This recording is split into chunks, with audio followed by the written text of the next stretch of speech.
HSC পরীক্ষা 2025 প্রসঙ্গে কথা বলছি। এইচএসসি পরীক্ষা যারা সম্পূর্ণ করবা বা পরীক্ষা দিবা সামনে, তো তাদের 3টা দাবি নিয়ে আবারও আন্দোলন শুরু হয়ে গেছে ঢাকা শাহবাগে। গতকাল আমরা দেখেছি এবং আজকেও তারা দেখবো এবং সামনেও আন্দোলন হচ্ছে বলে আশা করা যায়। দেখো, এই 3 দফা দাবি তোমাদের মূলত কি কি 3 দফা দাবি করেছে, তো সেই বিষয়ে আজকে কথা বলবো। তো যারা এখনো নতুন, অবশ্যই চ্যানেলটি সাবস্ক্রাইব করে পাশে থাকা বেল আইকনটি বাজিয়ে দাও। যারা ফেসবুক পেজ থেকে দেখতেছো অবশ্যই ফলো দিয়ে লাইক দিবা, কারণ একটি লাইক আমাকে নতুন আপডেট দিতে উৎসাহিত করে। তো শুরু করা যাক। দেখো, তোমরা কিন্তু অলরেডি আন্দোলন শুরু করে দিয়েছো। অনেকে অংশে দেখা গেছে যে তোমরা 50 মার্কের জন্য আন্দোলন করেছিলা, কিন্তু এখন আবার নতুন ভাবে আন্দোলন শুরু করেছো। প্রথমত যে আন্দোলন, সেটা হচ্ছে 2 মাস পরীক্ষা পিছিয়ে দিতে হবে। অনেকেই বলতেছো আমরা সিলেবাস শেষ করতে পারি নাই। যেহেতু আমাদের সিলেবাস শেষ হয় নাই, আমরা চাচ্ছি যে 2 মাস পরীক্ষা পিছিয়ে যায়। যদি পরীক্ষা পিছিয়ে না যায় তাহলে আমরা সমস্যায় পড়ে যাব, অর্থাৎ ভালো রেজাল্ট কিছুতেই করতে পারবো না। আর যদি 2 মাস পরীক্ষাটা পিছিয়ে যায় তাহলে 100% A to Z একদম ভালো রেজাল্ট করতে পারবো।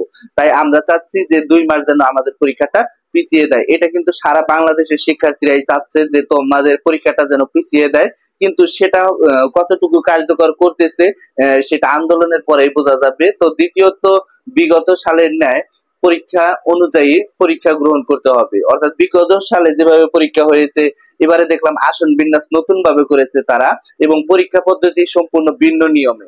এখন বিগত সালের ন্যায় আসন বিন্যাস যেন যেভাবে ছিল এবছরও যেন সেইভাবে করে।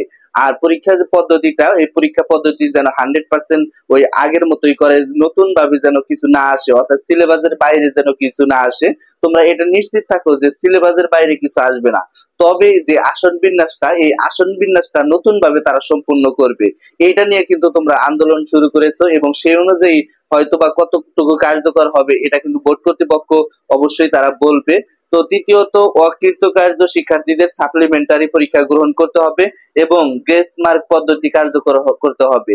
দেখো, যারা ফেল করবে তাদেরকে অনার্সে ভর্তি করতে হবে, প্লাস এখানে সাপ্লিমেন্টারি পরীক্ষা গ্রহণ করতে হবে। দেখা গেল যে পরীক্ষার রেজাল্টের পরে 1 সপ্তাহ বা 2 সপ্তাহ বা 1 মাস পরে আবার ওই তাদেরকে পরীক্ষা নিতে হবে যেন তারা পাস করে, এবং কি গ্রেস মার্ক পদ্ধতি কার্যকর করতে হবে। এখানে গ্রেস মার্ক বলতে বোঝানো হয়েছে যে নতুন যে 1 বা 2 মার্ক দেওয়া হয় সেটা হচ্ছে গ্রেস মার্ক। অর্থাৎ দেখা যায় যে অনেক শিক্ষার্থী 1 বা 2 মার্কের জন্য A+ করতে পারে না, অনেক শিক্ষার্থী 1 বা 2 মার্কের জন্য ভালো রেজাল্ট করতে পারে না।